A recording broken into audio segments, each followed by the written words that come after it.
Okey, sekali lagi kita beri salam. Mudah-mudahan dapat dijawab dengan khusyuk daripada hati sebab salam itu kan doa. Dan dalam hadis Nabi, doa mukhul ibadah. Doa itu adalah kepala kepada ibadah. Bila saya lafazkan salam tadi, saya ucap dengan Assalamualaikum, maksud dia salam sejahtera ke atas kalian, ke atas kamu semua. Warahmatullah, rahmat Allah, wabarakatuh, dan keberkatan Allah. Jadi dalam bab rezeki, dalam bab anak, dalam bab rumah, kereta dan sebagainya, bukan banyak, bukan besar, bukan mewah. Tapi yang paling utama adalah berkat. Kalau yang biasa-biasa saja tapi berkat, itu luar biasa. Sebab ia boleh dibawa sampai akhirat. Tapi kalau yang luar biasa pun rumah ke, kereta ke, harta ke, tapi tak berkat, ia akan menjadi satu musibat. Ia akan menjadi beban berat bila di dalam barzakh sehingga di mahsyar. Jadi sebab itulah tajuk hari ini kita memang akan bincangkan sesuatu yang berkaitan dengan keberkatan tapi melibatkan anak. Okey. Jadi dalam salam tadi saya doakan 3 perkara buat kalian. Sebab itu Islam menitik beratkan tentang bab salam. Salam itu sunat muakkad yang sangat dituntut. Dan menjawabnya adalah wajib. Sebab itu kadang-kadang bila orang bagi salam kita jawab, asal jawab je ke salam. Tak rasa pun macam kita mendoakan dia semula. Jadi saya doakan kalian, kalian doakan saya kembali. Bila kita mendoakan saudara kita, apa yang kita dapat adalah malaikat mendoakan kita. Itu hadis Nabi. Nabi SAW bersabda, barang siapa yang mendoakan saudaranya dalam keadaan sembunyi, maka ia adalah satu doa yang dimakbulkan Allah. Ada malaikat yang akan ada bersama dengannya. Ada malaikat yang akan ada bersama dengannya, akan mengaminkan dan malaikat tersebut bagi kamu apa yang kamu doakan. Jadi insya-Allah sekali lagi saya bagi salam, jawab dengan semangat ya. Bukan semangat saja tapi daripada hati. Assalamualaikum warahmatullahi wabarakatuh.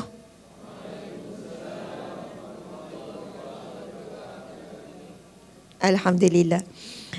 Terima kasih kepada Majlis Agama Islam Negeri Sembilan di atas kesudian menjemput saya. 3 institusi yang saya paling segani di Negeri Sembilan ni. Majlis Agama Islam Negeri Sembilan, Jabatan Agama Islam Negeri Sembilan dan juga Jabatan Mufti. Sebab dulu masa saya bekerja, 3 agensi ni memang kita saling bekerja sama. Tapi yang kita takuti adalah PDRM. Ni PDRM ya? Ya, polis ya. Ni kita takuti. Kau tengok polis kan, walaupun tak buat salah, tak tahu kenapa automatik rasa takut. Abang polis. Macamlah buat jenayah kan. Tapi betul tak? Kau nampak polis, sebenarnya dia bukan takut macam takut hantu tu. Tapi polis ni kita tahu kan ada PDRM sana. Datang ni bukan sebab nak tangkap saya kan? Tak ada. Nak tangkap gambar, betul tak? Itu betul. Okey. Sebab terima kasih, masya-Allah. Nasi ada nasi. Saya bukan apa, kadang-kadang saya ada masalah hypo.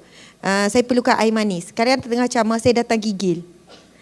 Pernah berapa kali kalau tak ada air manis, saya terpaksa berhenti. Dia terus jadi blank, saya jadi macam... Bila ceramah, kadang ceramah yang santai macam ni insya-Allah okey. Kadang saya ceramah tu semangat macam pidato kan. Kita guna tenaga yang begitu banyak. Dan tenaga paling banyak digunakan adalah otak. Otak paling banyak menggunakan tenaga. Bila saya rujuk doktor pakar, that's why. Kadang-kadang tengah-tengah ceramah tu, saya datang hypo tu, dia macam orang kecil manis kan. Hypo, gigil, kita dah jadi blank, jadi gelap. Kita kena stop. Kita nak cakap, nak pegang pun tak boleh. So, segera kena ambil air manis ini macam standby. Sebab tu kalau orang tengok saya ceramah, kenapa kena ada air hot chocolate ya? Sebab kita pun pilih-pilih juga ya. Teh tak main lah ya. Tapi memang kalau teh angin, coklat lah, air hot chocolate. Okey. Jadi, saya nak sebut apa tadi ya? Sebelum air coklat ni. Polis, betul. Tapi PDRM semalam saya ceramah dekat depan polis DJ Malaysia di Bukit Aman. Lagi takut nak naik Bukit Aman tu kan. Tiba-tiba nak balik kan kena sekat ke kan. Ada kes ke apa. Padahal kita tak buat kes, tapi bagusnya tanggungjawab ataupun tugas polis di Raja Malaysia ni, mereka mencegah kemungkaran untuk kesejahteraan dunia dan akhirat. Betul tak? Anda sebenarnya khalifah Allah yang rasmi. Kalau kita semua ni, kita semua khalifah Allah. Tapi dia tak nampak rasmi sangat lah. Tapi polis, askar ni khalifah Allah yang rasmi. Maksud rasmi memang mereka buat tugasnya sepenuh masa untuk mencegah jenayah. Dan pelaku-pelaku jenayah itu orang yang melakukan kemungkaran yang memang Islam larang. Membunuh, merompak, menipu. Semua jenayah-jenayah itulah, dadah. Dan itu semua perbuatan yang diharamkan Allah. Jadi mereka adalah ejen rasmi nahi mungkar. Dan dengan tanggungjawab yang mereka lakukan untuk menjamin keselamatan, kesejahteraan. Dan betul tak kalau macam kita tengah takut, tiba-tiba nampak ada kereta polis, kita tu rasa lega. Contohlah kita rasa macam kita diekori. Tiba-tiba lah rasa diekori kan, wanted person lah kononnya. Lepas tu dalam berdebar-debar nampak ada kereta polis, rasa lega tak? Lega kan? Contoh lain pula, kita kat rumah. Lepas tu kita rasa macam tak sedap hati, bunyi macam pelik-pelik. Kita rasa nak call siapa? Polis juga kan? Padahal polis manusia biasa macam kita je. Dan lagi kau datang comel macam perempuan lemah lembut macam ni kan? Boleh lawan penjenayah tak ni kan? Rasa macam kita lagi kuat kot daripada adik comel kuruh ni kan? Tapi mereka terlatih, mereka ada skill. Mereka dah dibina keberanian dalam dirinya. Jadi takut kita dengan polis ni, takut hormat. Kan tagline polis dan rakyat berpisah tiada. Betul? Memang tak berpisah ya? Yelah balik rumah suami pun rakyat juga kan? Alhamdulillah, Masya Allah. Terima kasih pada MAIS, Majlis Agama Islam Negeri Sembilan. Terima kasih pada Datuk Dr. Abdul Aziz bin Sheikh Abdul Qadir, pengurusi Majlis Agama Islam Negeri Sembilan. Tapi tak ada kan saat ni. Ustaz Zainab bin Said, Setiausaha Majlis Agama Islam Negeri Sembilan. Puan Nur Azizah binti Abdul Aziz, Pegawai MAIS Cawangan Seremban 2. Masya Allah, ini sahabat seperjuangan dulu ni. Dan para pegawai dengan kita dengan MAIS. Depan ni pegawai lah semua ni. Masya Allah. Segan ni saya nak camah depan pecamah-pecamah dia ni, pecamah ni. Ni tudung biru ni penceramah juga ni.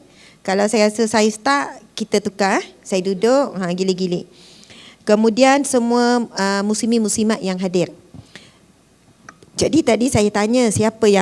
Saya bergerak-gerak siang kameraman tu. Saya dilarang bergerak ya? Dilarang. Kalau saya duduk, sebab selesa skip macam ni kan? Ke sedap? Sedap belakalah, tak kisahlah Ustazah. Kita sampai pukul berapa? Sekarang pukul 10.48. 12? 11? Betul lah tu, logik je. Sekarang dia dekat pukul 11. Kita akan habis dalam pukul 12. Okey ke tuan-tuan? Ya, kalau ada bantahan sila bangun ya. Saya bantah, saya nak pukul 1 Ustazah. Orang lelaki boleh ke dengar ceramah lama-lama ni? Oh, Masya Allah. Ini lelaki rare akhir zaman ni. Nak cari macam tuan-tuan ni dah payah dah sekarang yang sanggup duduk. Saya rasa kalau ikut jemputan mungkin ramai lagi, betul kan? Kemungkinan lah, betul. Tapi yang hadir ini memang benar-benar orang yang hebat, tepukan gemuruh untuk diri sendiri. Puan-puan pun. Dia kalau orang tak gemuruh lah. Gemuruh ke macam tu? Okey, saya kan buat tangan saya macam ni. Lepas tu kan bila saya naik, boleh tak? Makin kuat, boleh? Okey, duduk tegak. Semua nampak macam umur 70-80 ni. Okey, duduk tegak, tarik nafas. Okey, nampaklah sikit, 40. Okey, mungkin tepuk nanti terus nampak je 20. Okey, semua duduk tegak ya. Tarik nafas. Okey, nak buat apa ni? Nak tepuk je pun. Okey, subhanallah, ini adalah satu pencapaian sangat bagus untuk diri masing-masing. Sebab boleh jadi di antara kita ada yang dah sebulan, mungkin 2 bulan ataupun tahun ni tak pernah hadir dan duduk di majlis ilmu. Tapi sebab ada program yang diwajibkan mungkin oleh MAIS ni perantaraan saja, pegawai-pegawai itu perantaraan saja. Hakikatnya Allah ya Jabbar, Allah yang maha memaksa. Yang paksa kita datang. Mungkin boleh jadi tadi datang dengan terpaksa, moyok, dengan ceramah lagi ni boring benda sama, contohlah ya. Apa pula perasaan datang, subhanallah. Kalau kita sedar hakikat, kita sedang dipilih oleh Allah untuk satu perkara yang besar, untuk satu perkara yang lebih baik. Maka kita akan rasa macam, okey, ini pencapaian yang lebih baik daripada semalam. Semalam tak ada hadir majlis ilmu. Pencapaian hari ini malahan lebih baik daripada bulan yang lepas. Subhanallah. Jadi kita akan rasa kita adalah orang yang baik, lebih baik, insya-Allah.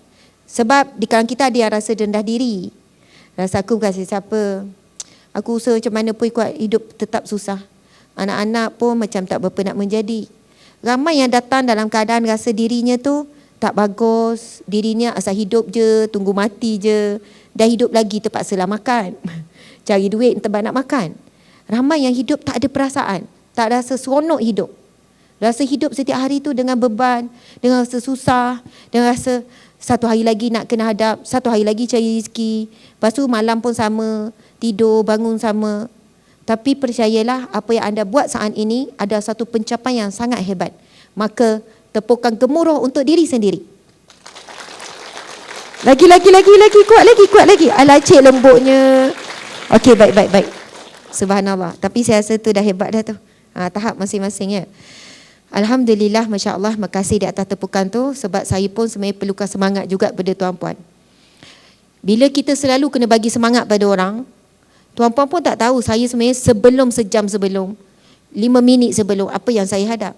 Kadang-kadang kan, dalam kereta tu on the way tu, menangis tak berhenti, nangis. Lap, pergi pakai bedak sikit, kena cover lah.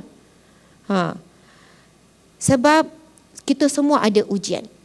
Orang yang kita nampak luaran begini, kita tak tahu apa yang dilalui, apa yang dihadapi.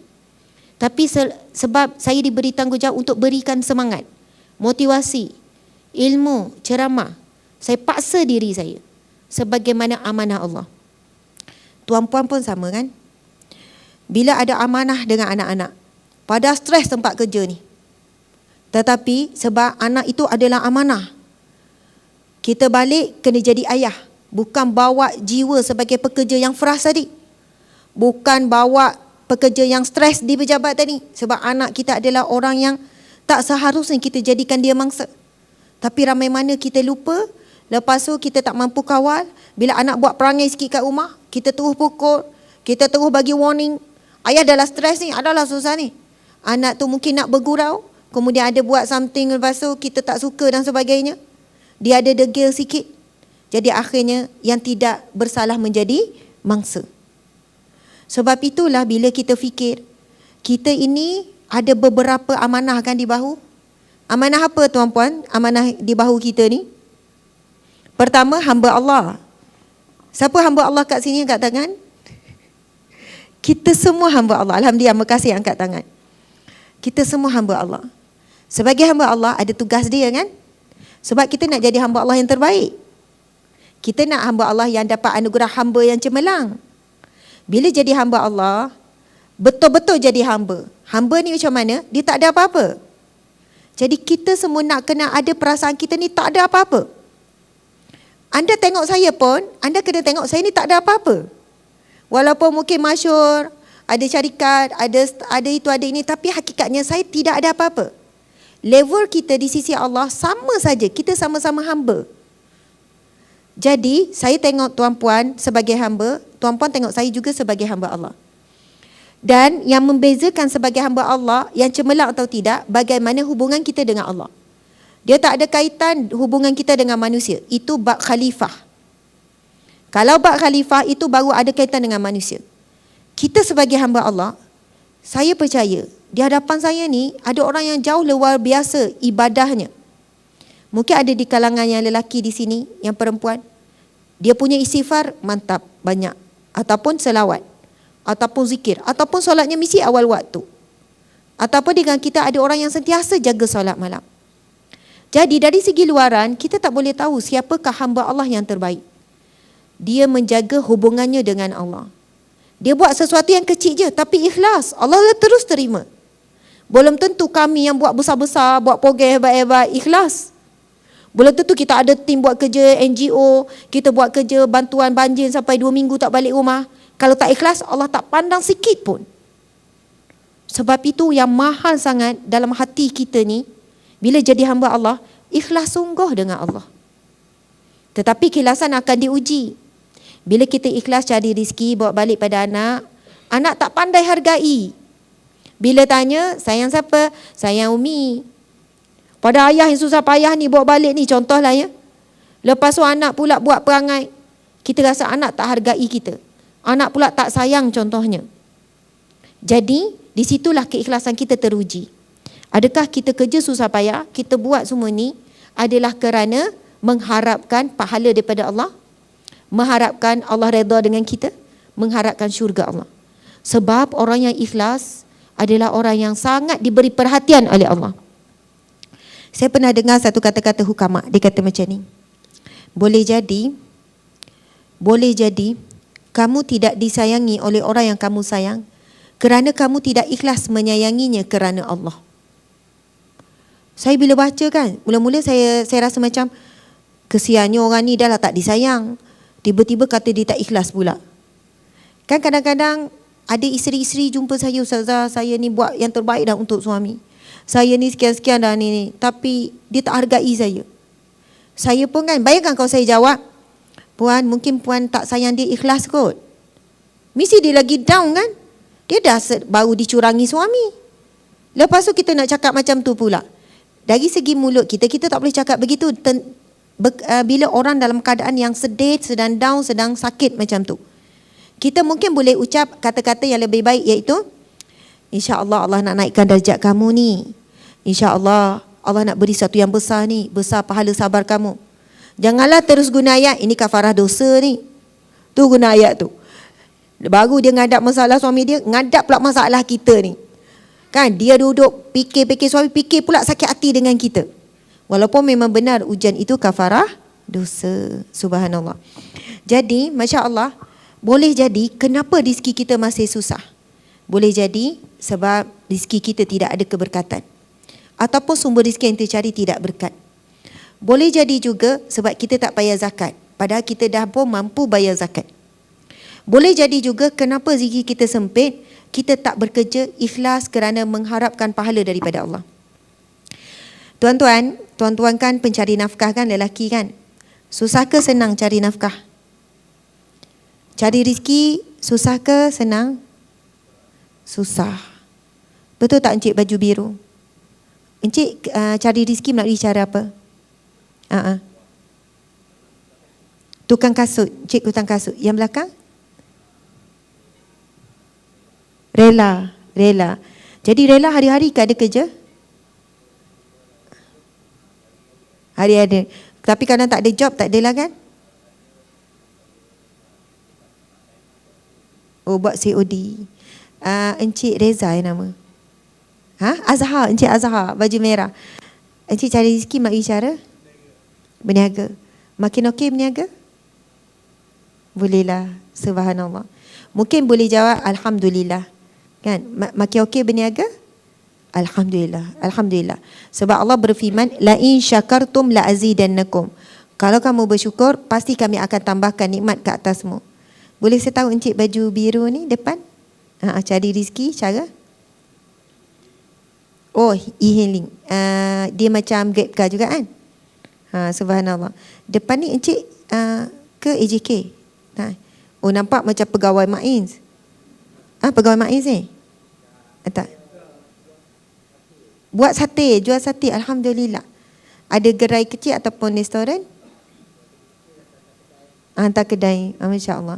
Encik ujung sana nampak muda lagi. Cari rezeki macam mana? Pegawai keselamatan. Pengawal keselamatan. Masya-Allah, alhamdulillah. Ni puan berniaga. Macam tudung, jual lah, macam-macam lah benda jual kan. Saya pun pernah beli sesuatu barang dengan puan itu yang kenal tu. Tapi 5 tahun lepas tu 5 tahun lepas. Dah lama dah. Lepas tu inilah baru jumpa. Masa selepas 5 tahun. Masya Allah. Kau nak tanya seorang-seorang, habis pukul 12 tanya soalan tu je. Okey. Memang betul kita cari rezeki, kita nak dapatkan duit. Duit tu kita beli makanan, bayar sewa semua. Memang itulah tujuan kita cari rezeki. Betul kan? Hari ini kita tambah nilai kepada proses cari rezeki tu. Saya nak berkongsi beberapa hadis Nabi sallallahu alaihi wasallam. Yang pertama, Nabi bersabda, sesungguhnya seseorang yang keluar mencari rezeki yang halal, daripada pagi dia keluar sampai petang. Kalau kerja petang sampai malam lah maksudnya. Sesungguhnya dia sedang berjihad di jalan Allah. Sebab itulah cari rezeki ni payah, tak mudah. Ada hari ada untung, ada hari bukan tak ada untung, rugi pula tu. Benda yang dibuat tak ada dijual, terpaksa pula bagi percuma, lepas tu modal dah dikeluarkan. Hari ni kita masak banyak-banyak, tiba hujan lebat, orang tak keluar rumah sebab sejuk, habis makanan pun tak terjual, akhirnya agih, tu pun tak ada orang nak terima. Contoh ya. Memang susah sebab jihad. Kalaulah mati dalam keadaan mencari rezeki yang halal, syahid. Tapi bukan syahid dunia akhirat lah, syahid dunia sajalah. Maksudnya setiap kali tuan-puan keluar cari rezeki, sebenarnya anda sedang berjihad di jalan Allah. Saya sebutkan begini, boleh jadi selepas kita mati, tengok-tengok pahala solat sikit, itu pun banyak kena tolak sebab solat tak khusyuk, solat pun tak sah mana. Boleh jadi, saya cakap boleh jadi ya. Boleh jadi lepas mati tengok pahala puasa pun, ya Allah, semua ditolak sebab puasa dalam keadaan yang masih lagi mengumpat, masih lagi mengeji. Sebab Allah ni Nabi SAW bersabda, Allah enggan memandang orang yang meninggalkan makan minum, yang tidak meninggalkan perkataan keji. Solat sah tapi tak diterima Allah. Puasa sah tetapi tidak ada pahala. Kerana pahala puasa, pahala solat tu gugur disebabkan perbuatan-perbuatan yang menyebabkan gugurnya pahala puasa. Boleh jadi kita ingat ibadah-ibadah lah yang kita kumpul pahala. Rupanya 20 tahun cari rezeki, 30 tahun cari rezeki, itulah pahala yang paling besar. Kerana di sana ada satu hadis Nabi yang lain, Nabi bersabda, barang siapa yang mencari rezeki yang halal, yang berkat, untuk menafkahi dirinya supaya tidak meminta-minta. Betul tak? Sebab kita tak nak meminta-minta. Malu minta-minta ni. Sekali dua boleh lagi, lama-lama rasa segan. Rasulullah ada seorang lelaki ni, saya tak ingat nama dia. Hadis yang sahih. Nabi ketika ni dia datang jumpa Nabi, dia meminta-minta. Mungkin minta makanan, mungkin minta duit, Nabi pun bagi. Lepas tu kali kedua dia datang, dia minta-minta, Nabi bagi lagi. Nabi tak cakap apa-apa lagi.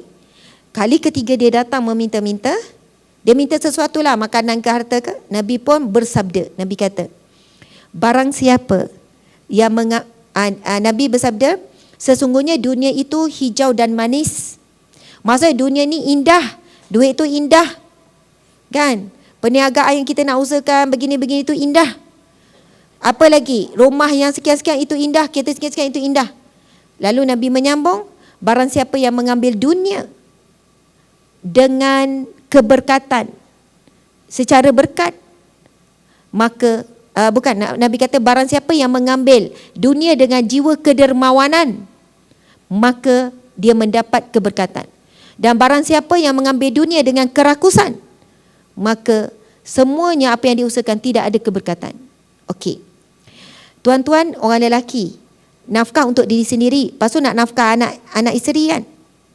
Payah kan? Nak memenuhi keperluan, belanja sekolah, itu ini, makan minum, payah kan semua kan? Tapi setiap kali anda beri itu sedekah-sedekah. Itulah mengambil dunia, cari rezeki dengan jiwa kedermawanan. Kalaulah kita cari duit memang untuk kita seorang je, memang cukup. Betul tak tuan-tuan? Sebab apa sangat keperluan kita? Kita makan sehari RM5 dah cukup kot. RM10 dah cukup. Baju tunggu raya lah baru beli, tak ada masalah. Selipar okey je. Yang menjadi beban berat tuan-tuan puan-puan adalah, tuan-tuan tuan-tuan lelaki adalah cari duit untuk perut orang lain. Untuk isteri, untuk anak-anak. Bantu suami, betul kan? Itu yang Allahu Akbar sampai dapat pahala jihad tu.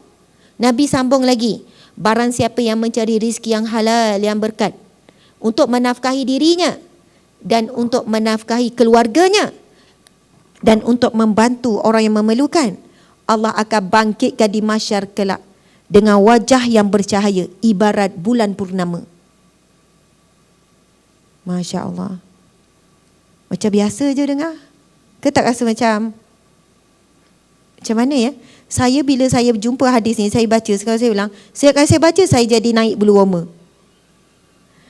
Nabi sebut apa? Orang yang bekerja mencari rezeki ni untuk dirinya, untuk keluarga dan untuk bantu siapa-siapa yang memerlukan kalau dia mampu bantu, Allah akan bangkitkan di mahsyar kelak dengan wajah bercahaya ibarat bulan purnama. Nak dapat wajah bercahaya di akhirat bukan mudah macam wajah bercahaya di dunia. Pakai foundation flawless dah kan? Kayak bedak ni flawless. Orang lelaki relax, lelaki tak ada pakai bedak-bedak kan? Tapi flawless je semua. Antara perbezaan, bila saya tanya doktor-doktor kulit ni kan, kenapa orang lelaki tak banyak masalah? Dia tak pernah cuci muka seumur hidup. Pakai pencuci muka tak? Ada yang pakai, ada yang tak. Ada yang langsung tak. Tak pernah, 40 tahun hidup tak pernah cuci muka dengan pencuci muka. Tapi kulit elok, ya kan? Tapi bila doktor jelaskan, doktor kata memang beza kulit perempuan dengan lelaki. Sebab perempuan hormon. Ada hormon yang sentiasa berubah dan hormon itu boleh menyebabkan pelbagai masalah kulit.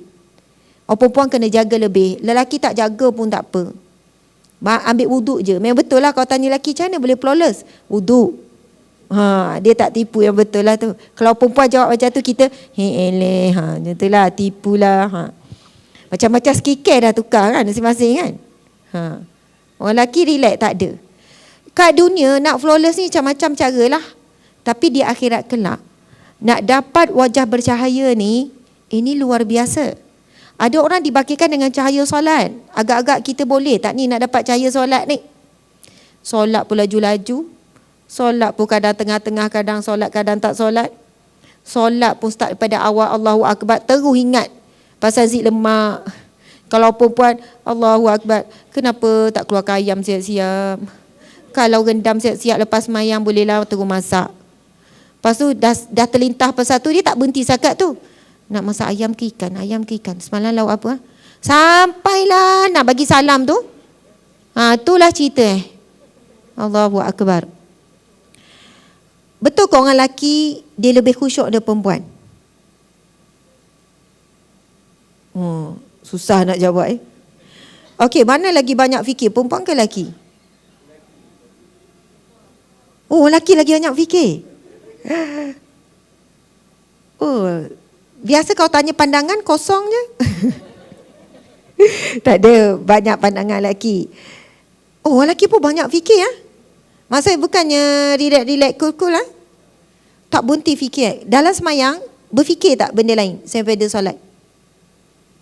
Fikir juga kan. Dia terbawa-bawa lah dalam solat kan. Memang berat. Perempuan, tak tahulah perempuan kan, kadang masalah tak besar, jadi dia sengaja besar kan. Kadang masalah tu dah lama, dia saja je ingat-ingat balik, luka lama berdarah kembali. Perempuan memanglah complicated. Kalau dari segi banyak fikir, jumlah banyak fikir sebenarnya perempuan. Lelaki berat fikir kot. Lelaki fikir berat-berat. Perempuan banyak-banyak. Sebab tu dia cakap banyak-banyak. Orang lelaki macam ni lah, relax kot. Dia tak cakap satu hari pun tak apa kan? Dia 3 patah je, makan, minum, tidur. Masa kalau 3 tu pun dia boleh hidup. Perempuan bercakap tu satu keperluan. Orang lelaki bercakap bila perlu. Perempuan satu keperluan. Kalau dia merajuk pun, dia niat tak nak bercakap, tengoklah berapa jam je tak nak cakap, diam. Tak boleh. Dia akan cakap juga. Lepas sejam, 2 jam, dia macam hati tu tak berhenti-henti bercakap. Allahu Akbar.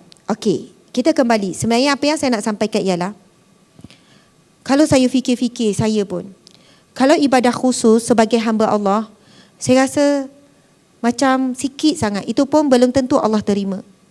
Tapi saya harap Allah terima kerja susah payah cari rezeki. Sebab kalau saya fikir tentang nafkah saya dan juga anak-anak, suami dah mampu menanggung nafkah. Tapi kenapa saya teruk juga cari rezeki dan bekerja? Sebab saya nak ambil yang ketiga tu, membantu orang yang susah.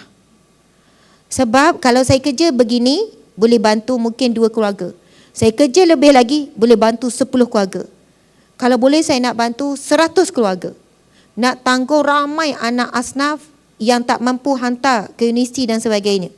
Bila ada orang datang, ustazah ada anak asnaf ni macam mana, nak bantu tak, nak tampung tak, dia belajar 4 tahun. Kita pun kira-kira tengok-tengok duit ni. Sebab duit NGO bukan banyak pun. Orang bagi bermusim.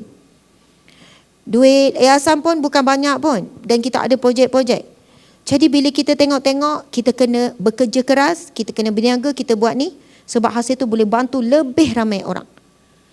Sebab saya harap Allah bangkitkan saya di mahsyar kelak dengan wajah yang bercahaya. Wajah yang bercahaya di akhirat ini, orang yang ketika hidup hitam legam pun bila bercahaya putih bersih di akhirat.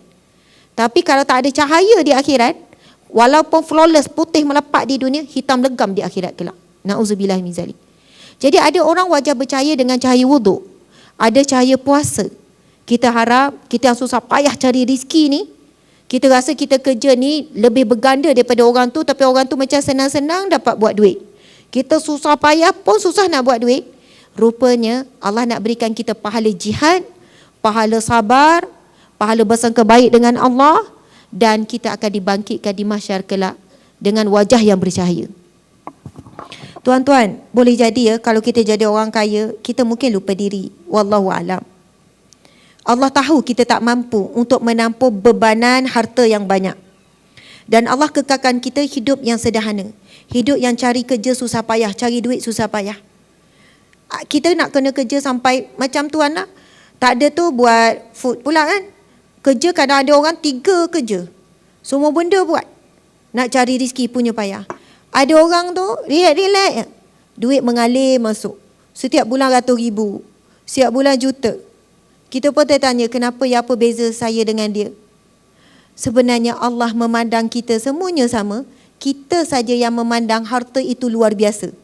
Sedangkan semua dunia itu adalah sementara. Allah tak beri kita dunia sebab Allah nak beri akhirat. Saya sangat percaya ni.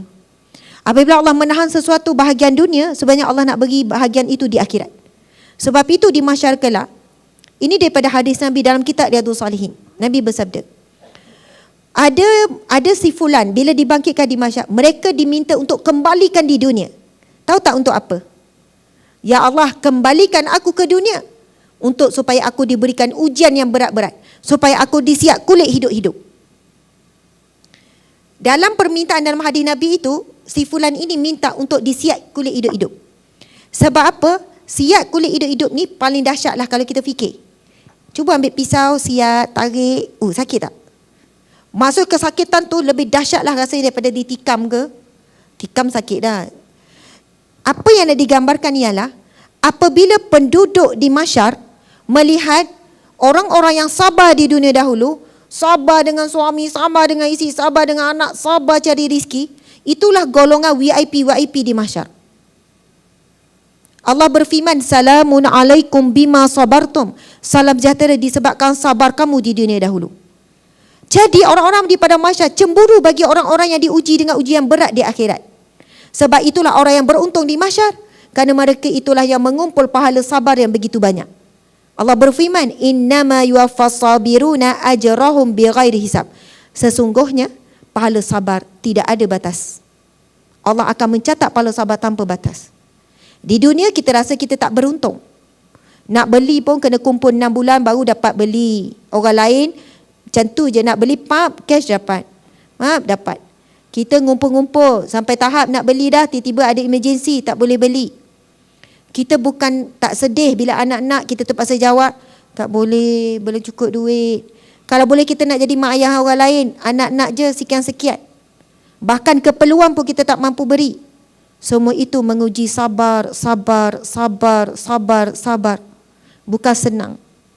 Sebab itulah Nabi SAW bersabda, bila Nabi berhadapan dengan orang-orang yang susah, al-fuqara wal masakin, Nabi kata, sesungguhnya ramainya di dalam syurga itu ada di kalangan al-fuqara wal masakin. Tetapi dengan syarat, walaupun dia miskin, walaupun dia fakir, sebab fakir dan miskin tak hina, kaya pun tak mulia di sisi Allah. Di sisi Allah, kaya tak mulia, miskin tak hina. Manusia je yang melihat perbezaan. Sebab apa Allah berfirman, inna akramakum indallahi atqakum. Yang paling mulia di sisi kamu, di sisi Allah adalah orang yang paling takwa. Kalau kaya tak buat takwa, hina. Kalau miskin dia jadi takwa, mulia. Jadi sebab itulah tuan-puan sekalian, Masya Allah, miskin yang macam mana akan masuk syurga? Menjadi golongan paling ramai. Dia miskin, dia susah tapi dia sabar dan dia rajin, dia bukan malas. Dia berusaha, tak berhenti berusaha cari rezeki. Kemudian dia sentiasa bersangka baik dengan Allah dan dia tak putus asa. Inilah orang yang paling ramai kelompoknya di dalam syurga. Subhanallah. Amin ya rabbal alamin. Okey, sekarang pukul berapa dah? 11 suku. Saya nak minta izin minum air. Tapi dia mungkin nak jimat, wallahualam. Okey ke percayaan ni? Tapi memang kalau kita dewan kita sendiri lagi terang ni kita buat kan. Tapi hotel macam ni lah suasananya. Belanja besar majlis agama jemput tuan-puan ni. Bukan belanja kecil. Sewa tempat ni bukan murah ni. Kalau rata tak ada ni, memang ribu-ribu memang kita tahu. Lepas tu nanti ada makan ke? Wah, ada makan lagi. Masya Allah. Siapa yang bagi semua rezeki tu? Ya, Allah yang bagi. Melalui Ma'iz. Kadang tu ada yang tak suka jumpa pegawai Ma'iz. Ada yang suka. Ada yang alergi. Tiba-tiba nama dipanggil. Ada yang tak suka dipanggil. Betul kan? Ya. Ada yang kita memerlukan Ma'iz, minta bantuan. Tapi bila Ma'iz suruh hadir, kita rasa tak suka. Mentang-mentang lah ni suruh hadir, suruh wajibkan. Padahal hakikatnya Allah yang wajibkan. Kalau kita kata rezeki daripada Allah, kenapa kita tak boleh rasa bahawasanya kehadiran kita ni juga adalah kehendak Allah? Allah yang berkehendak sebenarnya. Dan tuan-tuan puan-puan sebenarnya beruntung sangat. Ramai-ramai Allah pilih tuan-puan untuk hadir. Lepas tu nanti siap dapat makan percuma. Walaupun mungkin anda kata, saya tak pandang masa makan tu. Buatlah kat mana pun, ada kerja. Nak cari rezeki. Tapi kalau betul boleh ikhlaskan diri pada saat ini, anda akan dapat lebih daripada tu. Sebab apa? Di sana ada hadis Nabi. Sesungguhnya Allah mencukupkan rezeki bagi orang yang mencari ilmu. Saya ulang lagi sekali. Dalam bab kelebihan orang mencari ilmu, Nabi SAW bersabda, Allah akan mencukupkan rezeki. Ada kisah benar, saya baca dalam sebuah kisah. Orang ni masalah duit, masalah rezeki, sempit, ada anak semua stres. Lepas tu dia pergi jumpa guru, orang alim. Kalau ditanya guru bisnes, tak habis-habis lah teknik bisnes. Dah cuba macam-macam tak jadi juga. Lepas tu seorang syekh ni, seorang guru kata, pastikan diri kamu hadir ke majlis ilmu setiap minggu. Dia kata, kalau saya hadir setiap minggu, ada hari saya kena tutuplah perniagaan saya, perusahaan saya, apa yang saya usahakan. Lepas tu, syekh tu kata, tu je. Dia tak ada jawab dah. Kalau betul, hadir majlis ilmu. Cari ilmu. Rupanya, bila saya baca kitab bab ilmu, memang ada hadis Nabi, Allah mencukupkan rizki. Ataupun Allah limpahkan rizki bagi orang yang menuntut ilmu. Tak percaya, buatlah dulu. Nanti terkejut dengan hasilnya. Itu yang pertama. Yang kedua, Masya Allah, bagi orang yang solat di masjid. Ini sangat luar biasa. Kalau kes saya, orang yang datang mengadu masalah anak, masalah isteri, masalah suami, masalah apa pun, saya cuba test lampu tu dimain-main kan. Lampu mana tu main-main tu? Oh, lampu skrin. Oh, kalau gitu tutup terus je lah kan. Ya, sebab kalau belakang ni terang, dia sebenarnya backlight. Betul tak? Yang jaga live saya ni, dia appear dekat situ ke? Betul tak gelap? Okey je. Saya kena flawless encik. Tak, biasanya kalau cahaya kat belakang, dia jadi saya gelap sikit. Jadi bila dia gelap belakang, saya flawless sikit. Nanti saya tak timbul kejadian, kenapa gelap sangat ni? Gitu. Tapi saya okey je ya, kerja cik saya lagi kacau. Tak apa, saya redha je tutup ke buka. Tapi diorang ni bila tutup je dia tengok. Tengok. Saya ni nak suruh tengok saya saja ya. Jangan tengok ni. Okey, masya-Allah. Hari ni memang tajuk saya pasal anak. Saya tanya dulu, siapa ada anak kat sini angkat tangan? Siapa ada anak? Okey. Semua ada anak.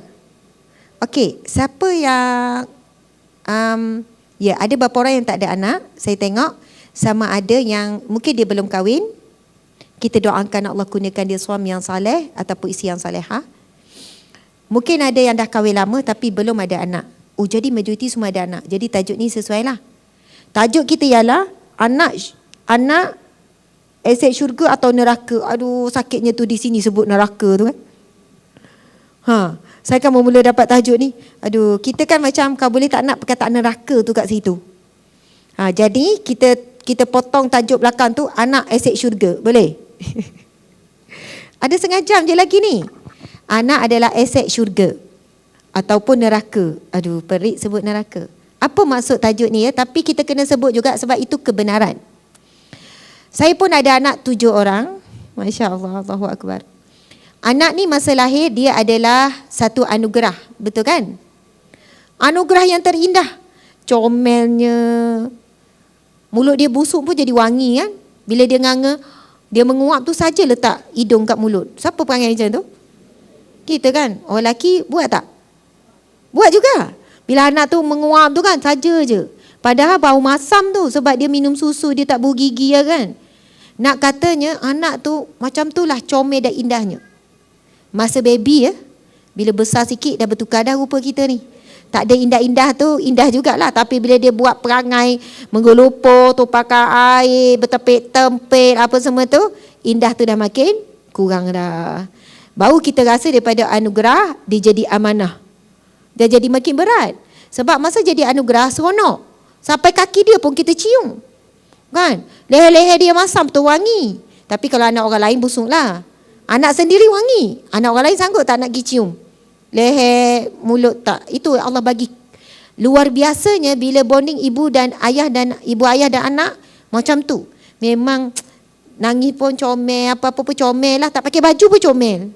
Kan? Tapi bila dia dah mula ada kaki sendiri, boleh pandai bercakap, dah ada akal sendiri, dah buat perangai, masa tu baru kita rasa beratnya amanah tu. Beratnya amanah.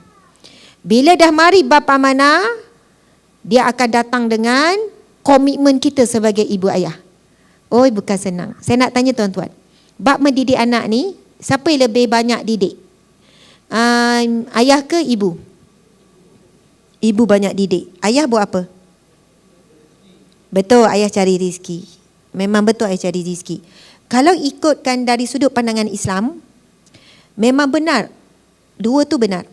Ayah sebenarnya tanggungjawab utama cari rezeki. Beban berat dia rezeki.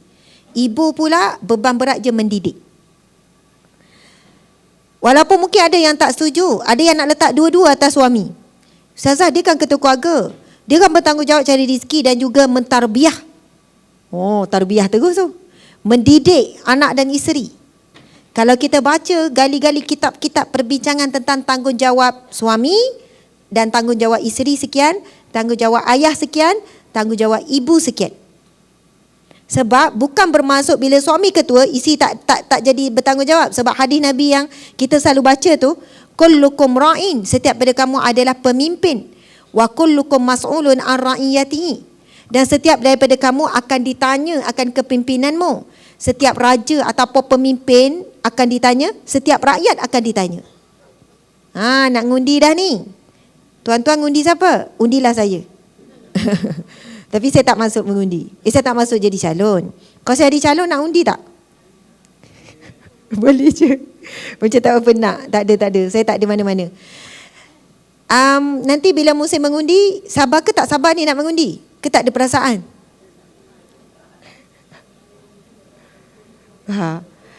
Tahu tak apa masalah rakyat Malaysia sekarang? Tak ada rasa perasaan. Itu majoriti. Tak nak ambil tahu. Dah serabut dah. Sana pun tak betul, ini pun tak betul, tak ada yang betul. Lepas tu yang betul siapa? Kita je yang betul. Bahkan kemungkinan semakin meningkat kumpulan yang tak keluar mengundi. Terutamanya orang muda yang malah ambil tahu. Yang rasa tak ada kaitan dan tak rasa ada kepentingan pun untuk satu undi dia. Tapi ingat hadis Nabi tadi. Setiap raja akan ditanya, pemimpin akan ditanya. Setiap rakyat akan ditanya oleh Allah. Tahu apa yang berlaku? Sekiranya orang Melayu Islam kita rasa mengundi itu tak penting, malas ambil tahu, akan ada pihak yang akan ambil secara serius, yang akan ambil alih tempat orang Melayu yang sudah mula malas, malah nak fikir lebih, malah nak usaha lebih, malah nak involve, malah nak terlibat. Aku malah nak undi siapa-siapa, senang. Tak payah nak fikir. Macam bola juga. Kamu sokong mana? Saya sokong yang menang je. Liverpool menang, sokong Liverpool. Manchester baru ni yang kalah tu apa? Liverpool lawan Arsenal. 4-3 kan? 3-4. 3-2. Macam tu kan? 3-2 kan? Lepas tu ramai yang frust Liverpool kalah kan? Arsenal menang kan? Betul tak ni? Tak tahu. Betul tak? Penting ni ambil tahu ni. Tak siap saya Arsenal lawan Liverpool 2 malam yang lepas ke 3 malam yang lepas. 4 malam yang lepas. Jadi Liverpool tu kan memang kuat kan. Jadi orang tak sangka Arsenal menang. Macam itulah ceritanya, saya faham macam itulah. suami saya minat bola, tapi dia tak adalah bangun tengah malam tu. Dia tengok result pagi-pagi. Dan dia ingat semua pemain bola. Walaupun pasukan yang tak terkenal, dia boleh ingat nama-nama. Saya pun pelik. Tapi memangnya dia kuat ingat nama orang. Kawan skor rendah kalau jumpa dia boleh sebut nama. Saya yang universiti pun saya dah tak ingat. Staff pun saya tak ingat nama. Kita ada perbezaan kan. Ada orang kuat ingat nama tapi dia tak ingat jalan. Suami saya kalau jalan lalu satu kali pun, bang dah kali ke 100 berapa dah. Oh, okey. Lepas tu nak kanan ke kiri. Tapi bab nama, nombor. Saya nombor nama memang fail. Nombor plate kereta pun walaupun saya guna hari-hari pun saya tak ingat. Betul kan? Kelebihan dan kekurangan yang berbeza. Okey. Ada orang macam tu, tak ada pendirian. Dia tak kisahlah siapa-siapa, dia ni je. Dia tak buat masa mengundi tu, pilih betul-betul, pilih kerana apa? Untuk apa? Kita mesti pilih pemimpin yang bawa sejahtera dunia dan akhirat. Sebab banyak pemimpin yang boleh tawarkan sejahtera dunia. Tapi dia tak ada misi untuk akhirat. Dan kita akan ditanya. Sebab itu mengundi adalah satu kewajipan bagi seorang rakyat. Dia akan ditanya dalam bab perjuangan memerintah ni. Sebab tuan-puan kalau kita sekarang Maulid Rasul kan, setelah Rasul wafat, apa perkara pertama yang sahabat Nabi buat? Adakah Nabi menyegerakan untuk menguruskan jenazah? Sahabat Nabi uruskan segera jenazah Nabi? Tak. Ketika jenazah Nabi masih di rumah Sayyidatina Aisyah. Rumah Sayyidatina Aisyah tu Raudah sekarang lah. Raudah sekarang. Kan meninggal di rumah Aisyah atas riba Aisyah. Kemudian ditanam di tempat Rasul meninggal. Ketika jenazah Nabi masih lagi berada di rumah. Ketika waktu yang sama sahabat-sahabat dah berkumpul di Saqifah Bani Sa'adah. Sebelah tu kalau pergi Madinah, Masjid Nabawi sebelah tu ada yang ada pokok-pokok tu. Terus bincang siapa yang akan menggantikan, siapa yang akan jadi pemimpin next. Siapa yang akan ganti Nabi bukan sebagai Nabi, ganti Nabi sebagai khalifah, sebagai pemimpin. Sebab Nabi dah didik. Bukannya kita kata, korang ni agak-agak lah nak bincang sampai jadi pemimpin. Biarlah Rasul ditanam dulu. Tak. Para sahabat tahu betapa pentingnya memilih pemimpin. Jadi saya sampaikan selit hari ni sebab baca hadis ni nak sambung lagi ni. Supaya tidak ada di kalangan kita yang menganggap mengundi itu adalah perkara yang remeh. Jangan anggap kita tidak akan ditanya oleh Allah. Jadi sebar-sebarkanlah. Saya bimbang takut masyarakat Melayu Islam kita mula tak ambil masuk undi. Tiba-tiba kita pandang je tengok yang naik adalah semua kebanyakannya pemimpin bukan Islam. Mereka orang bukan Islam tak sabar-sabar nak support pemimpin mereka naik. Mereka dari segi potensi untuk tidak pengemudi sangat rendah. Yang kita bimbang Melayu Islam yang ni semakin naik. Masa tu kita tak habis-habis duk salahkan pemimpin, kita je yang betul. Subhanallah, Allahu Akbar. Umum je ya, saya tak ada mewakili mana-mana. Cuma mewakili rakyat supaya rakyat keluar mengundi. Umat Islam, Melayu Islam mesti bersatu, mesti buat yang terbaik untuk memilih pemimpin. Nabi menyambung hadis itu, setiap lelaki adalah ketua bagi rumah tangganya dan setiap wanita adalah ketua bagi rumah tangganya ataupun pemimpin. Di sinilah para ahli ulama bincang. Bila Nabi sebut lelaki adalah pemimpin bagi rumah tangganya dan dia akan dipertanggungjawabkan dengan kepimpinannya, wanita adalah pemimpin bagi rumah tangganya dan dia bertanggungjawab akan kepimpinannya. Jadi dalam rumah tangga sebenarnya suami pemimpin, isteri juga pemimpin. Cuma memimpin yang berbeza. Ketua betul-betul lelaki lah. Buat keputusan-keputusan besar, keputusan dasar. Tapi kita isteri memang akan ditanya oleh Allah. Sebab itu dua tanggungjawab paling besar dalam rumah tangga. Suami cari rezeki, isteri adalah dalam bab mendidik. Kerana kesesuaian dengan perempuan tu lebih halus, lebih prihatin, lebih cana, lebih mendalam, lebih teliti. Kalau lelaki lah contoh kan, anak tu, kenapa lambat? Kita panggil contoh, Along. Dia tak datang. Lepas tu, mak dia pun panggil lagi. Along. Lepas tu dia datang. Lepas tu tanya, kenapa lambat datang? Ayah tanya, kenapa lambat datang? Along ni mungkin jawab, tadi duduk kat tandas. Lepas tu settle. Orang lelaki dia mudah je nak terima. Dia tak ada argue-argue, dia tak ada fikir panjang-panjang, dia tak ada, okey, tak apalah. Tapi mak ni dia lain. Betul ke kat tandas? Ke tengok phone? Mari mak pergi cek. Siap pergi cek tu. Tak basah pun. Tak ada kesan tandas pun. Cakap betul-betul. Saya perangai macam tu, betul saya cerita ya. Kalau ketuk pintu bilik anak tu kan, kalau dia buka lambat tu, siaplah. Mungkin ada benda lah tu, dia buat-buat benda yang dia tak nak mak tahu, dia sorok-sorok dulu. Kalau anak tu jawab dekat ayah dia, oh tadi ni, ayah dia, oh okey. Mak janganlah, dia tahu dia takkan lepas. Sebab apa tahu, bahayanya, jika kita bermudah dan anak kita menipu, dan bila dia tidak bercakap jujur dan benar, dia rasa dia boleh selamat dengan cara begitu, dia akan ulang-ulang cakap tipu. Sebab dengan cakap tipu, dia boleh selamat. So dia menipu je lah. Tapi bila dia kena tangkap dengan kita, cakap jujur buat apa? Sebenarnya buat apa? Boleh tak cakap jujur? Umi tak marah. Tapi Umi nak yang penting jujur. Walaupun buat salah. Umi janji Umi tak marah. Lepas tu, betul Umi, tadi sebenarnya buat ni. Lepas tu kita jelaskan, tahu tak? Semua jenayah yang berat bermula daripada menipu. Tidak ada pencuri yang tidak bermula dengan menipu. Tidak ada penjenayah yang tak mula dengan penipu. Sebab itu pernah ada satu ketika, ada seorang lelaki ni dia buat macam-macam perkara buruk maksiat. Banyak senarai maksiat yang dia ngaku depan Nabi. Lepas tu, ya Rasulullah, apa yang perlu aku buat? Aku nak berhenti maksiat yang aku buat ni. Rasulullah pesan, kamu jangan menipu. Nabi bukan pesan kamu berhentilah berzina tu, berhentilah minum arak tu, berhentilah merompak tu. Tak. Nabi cuma pesan, kamu berhenti menipu. Bila dia nak ambil barang orang, dia fikir, nanti orang tanya aku kena ngaku, aku ambil. Sebab tak boleh menipu, kena jujur. Bila nak buat sekian-sekian, nak kelentong isteri, Nabi pesan jangan menipu.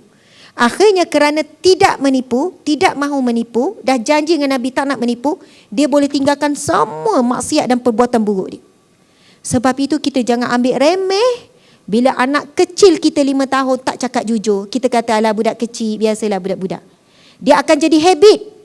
Dia akan jadi kebiasaan. Lepas tu dia mula rasa bila dia boleh menipu dan mak ayah dia boleh terima, dia boleh selamat. Dia mula menipu sampai besar. Dan dia bukan hanya menipu kita. Dia boleh bala masuk alam kerjaan, dia menipu pula majikan. Dia kerja tak ada integriti. Dia boleh tipu pula orang itu, orang ini. Sebab itulah dalam bab pendidikan anak-anak ni, memang ibu lebih teliti. Sebab itu bab mendidik ini memang diberikan tugas kepada wanita. Namun, kita akan persoalkan. Sekarang ni Ustazah, kami dua-dua sama kerja. Saya kerja, suami kerja. Beban kerja sama. Duit kami gabung. Bayar komitmen. So takkanlah saya lagi beban untuk mendidik. Bila dah jadi, dua-dua berat untuk cari nafkah, dua-dua tolong-menolong, maka beban untuk mendidik kena sama-sama. Kena sama-sama. Tapi jika suami memang cari rezeki, maka isteri seolahnya beban yang lebih berat adalah kepada isteri untuk mendidik. Tapi dua-dua setuju. Saya tanya Encik, saya tanya contoh suami isteri bergaduh ni. Ustazah, bukan ke dia ke yang bertanggungjawab? Bukan dia ke duduk bergaduh? Saya pun akan tanya pasal soalan macam tadi tu lah. Siapa keluar kerja? Kami dua-dua kerja Ustazah. Lepas tu duit hasil kerja pergi mana? Suami dia pun jawab, saya memanglah saya tanggung rumah apa. Isteri pula, saya bukan ke Ustazah, ber duit suami, ber duit kita, ber duit saya, ber duit saya. Oh, tiba-tiba kan. Saya akan tanya isteri ni, puan keluar kerja dengan izin siapa? Izin suami. Tujuan dulu nak cari kerja? Nak membantu suami. Lepas tu sekarang apa berlaku? Bukan tu ke tujuan dulu? Dan sebab tujuan itulah suami pergi keluar kerja. Sebab dengan kita keluar bekerja, kita akan balik dengan penat. Kita akan balik dengan kita tak akan mampu untuk beri tumpuan seperti mana wanita-wanita di rumah. Bagi tumpuan mendidik, mengajar dan sebagainya.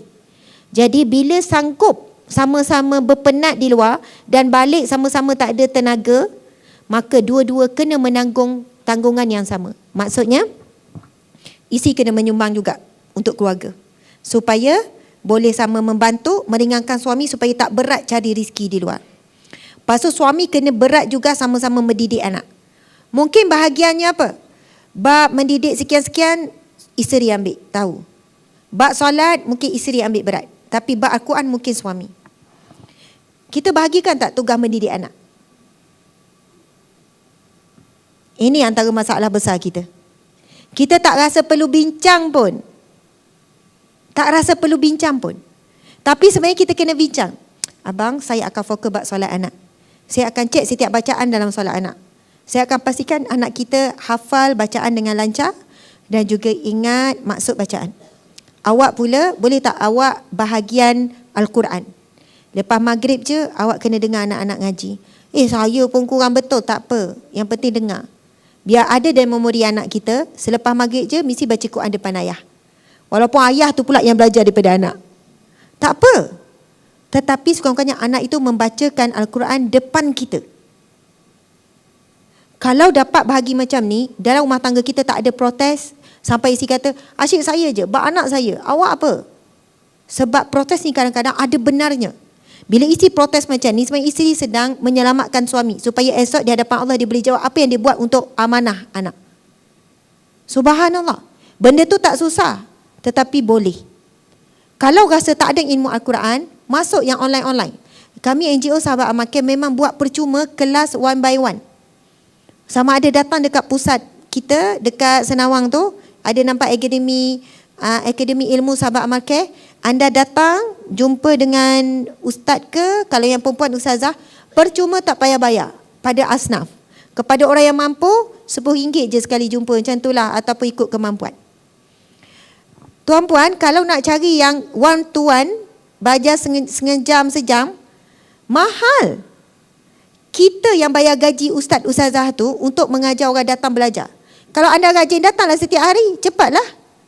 Rajin lagi, sehari datang 2 kali, pagi datang, petang datang, tak ada masalah. Sebab Nabi sebut khairukum man ta'allamal Quran wa 'allamahu. Yang paling baik di kalangan kamu orang yang belajar Quran dan mengajar Al-Quran. Kita duk ingat cari rizki dengan bersungguh-sungguh, rizki bertambah. Tapi rupanya rizki boleh bertambah kerana kita belajar Al-Quran. Rizki boleh bertambah kerana kita setiap minggu hadir majlis ilmu. Rizki bertambah dengan kita mula pergi ke masjid. Nabi SAW bersabda, barang siapa yang melangkah ke rumah Allah, setiap langkahnya digugurkan dosa, diangkatkan darjat dan diberikan pahala sedekah.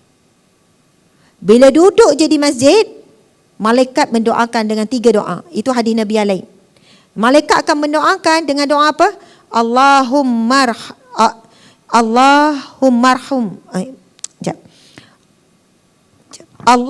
ufillahu warhamhu wa'fu anhu. Allahumma ufillahu warhamhu wa'fu anhu. Ya Allah, rahmatilah dia, ampunilah dia dan maafkanlah dia.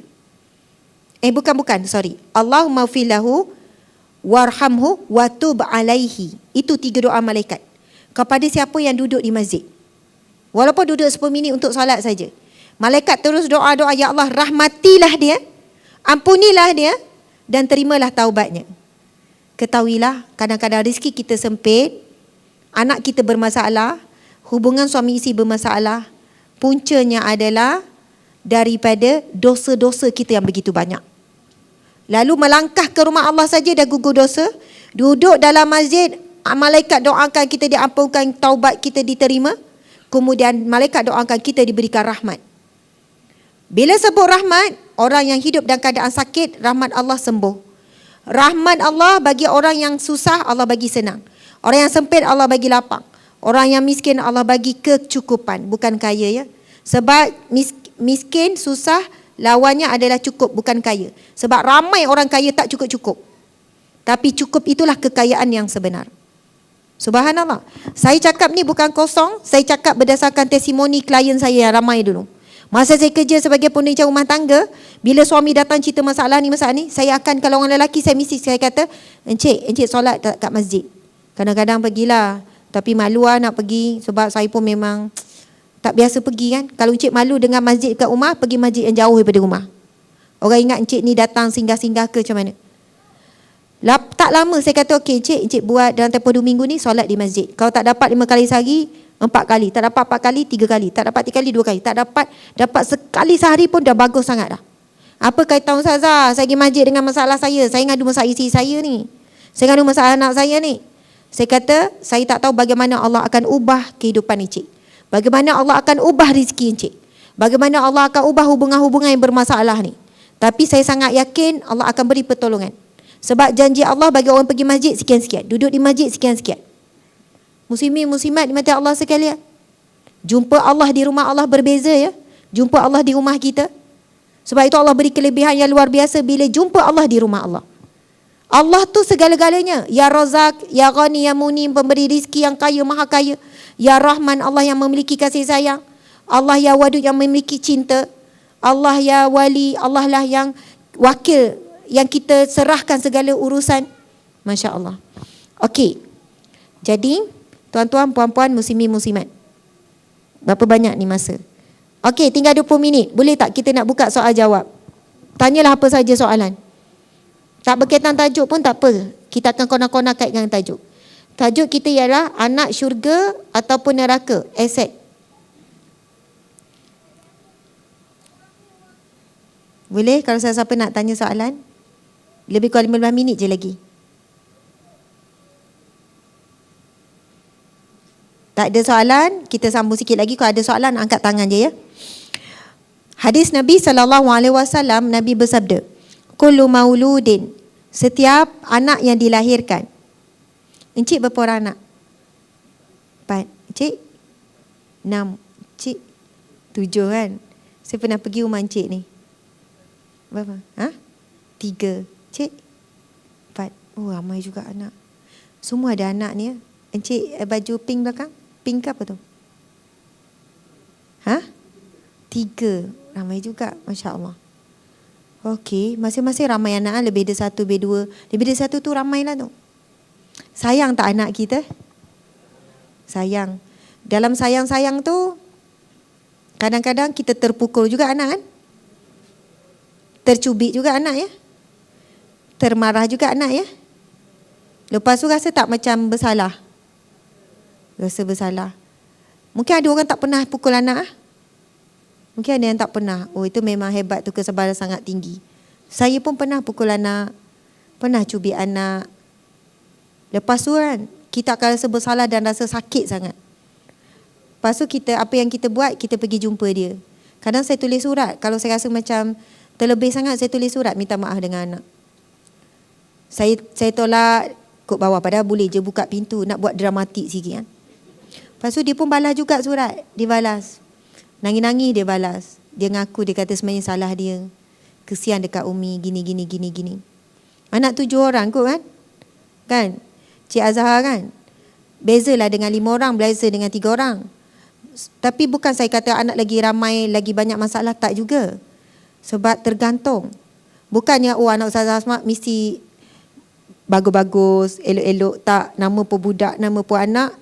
Anak kita berhadapan dengan cabaran yang sangat dahsyat. Pengaruh kawan tu, sekelip je anak kita dekat rumah, masa PKP elok, pergi masuk sekolah, dah beza dah perangai. Masa dulu 2 tahun tu, masa PKP tu, kita boleh rasa dekat, rapat, bercakap pun tak ada benda pelik-pelik. Tiba-tiba beberapa hari pergi sekolah, kamu tahu tak? Kamu sebut perkataan apa ni? Tak tahu tapi kawan-kawan sebut. Tapi benda dalam bahasa Inggeris, tapi melucah. Ni perkataan tak elok. Oh, maksud dia apa? Kita nak terangkan pun kita macam, tapi ramai je yang tulis macam tu, sebut macam tu Umi. Dia tiba tanya soalan yang pelik-pelik. Yang kawan dia cerita apa yang dia buat dekat rumah tengah malam. Lepas tu dia pun, Umi boleh tengok-tengok ni. Kan kawan tengok? Umi ada kawan tu bawa dekat sekolah. Kan banyak kes yang budak-budak bawa telefon sembunyi-sembunyi, share benda yang tak elok, benda pornografi dan sebagainya. Banyak kes macam tu. Kalau dulu memang iyalah, kita kata pengaruh ibu dan bapa ni besar untuk anak-anak. Tapi sekarang cabaran kita, pengaruh kawan-kawan tu lebih kuat. Kita jumpa anak berapa lama? 2 jam je lebih kurang. Maksudnya petang tu maghrib, lepas tu sekejap, lepas tu dah tidur. Kita borak berapa patah perkataan je dengan anak. Tapi anak kita 5 jam kot dekat sekolah. 8 jam kalau sampai petang. Kalau anak saya 8 hingga pukul 5. Lepas tu, ajakan kawan lebih lunak, lebih sedap daripada kita. Kawan kan? Kawan. Enjoy kawan. Kawan bukan marah kawan. Kawan mana ada kontur-kontur kawan. Kau tak boleh macam ni, kau duduk elok-elok. Tapi mak ayah je. Mak ayah, itu boleh, ni tak boleh. Itu kena buat, ni tak buat. Macam kita juga. Tuan-tuan lagi seronok keluarga kawan daripada isteri kan. Orang perempuan pun kadang-kadang keluarga kawan enjoy. Pergi makan dengan kawan, dengan geng, pergi shopping dengan kawan lagi enjoy kot daripada dengan suami. Kan suami kata cepat sikit. Tak boleh ni mahal ni. Nak katanya memang semula jadi manusia memang suka berkawan dan suka kawan.